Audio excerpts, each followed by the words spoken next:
omulimu gwokusatu onyagala okufundikira nagwo kutuba eno mu mirimu egisitoya minzaani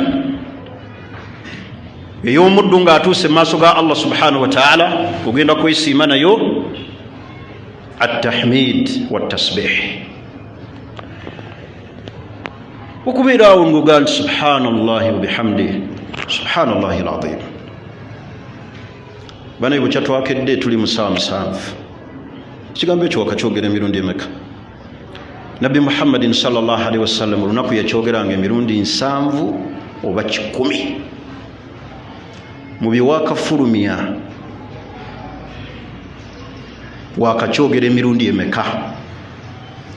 Nabbi sallallahu alaihi wasallam yagamba mu hadithi ti kalimatani, ebigambo ebi khafifatani ala lisani, biwewufu nnyo ku lulimi, okubyogera kyangu.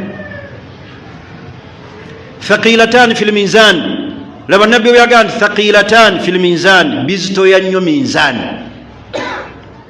Habibatani ila rahman, Allah byagala nnyo. Naga subhanallahi alazim subhanallahi wa bihamdihi. Omuntu wayogera ebigambo ebyo olunaku Allah amuwandiikako ebirungi 10 byakoze, n'asangulwako ebibi 10. Naye mufanye asobola okukola olunaku niyenyigira mu mirimu n'akola ebirungi 10. Niraba ebigambo ebyo ebiwewufu n'ebirala bitwanguyira, olina yogera ng'aninga gwe bateekamu kasiddi. Baganda bammwe okusirika kwammwe kubeere kwogera ku Allah, okusirikako kubeere kufumintiriza na kwogera ku Allah. Naye ebigambo ebyo bikulu. Nabbi teyalimba ate nabbi talimba. Okugamba nti kalimatani khafifatani bikutwalira ki okubyogera? Naye n'agamba nti thaqilatani fil mizan, bizito nnyo ku mizani. Habibatani ila rahman, Allah byagala. Kintu Allah kyayagala lwaki okigayalire?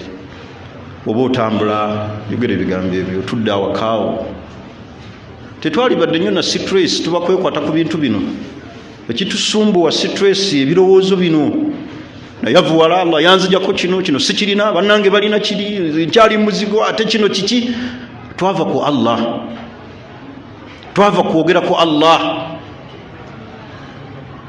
Ala bidhikirillah, tulaba Allah bwe yagamba nti ala bidhikirillah, okwogera ku Allah tatmainu alqulub, mitima Allah agitebenkeza.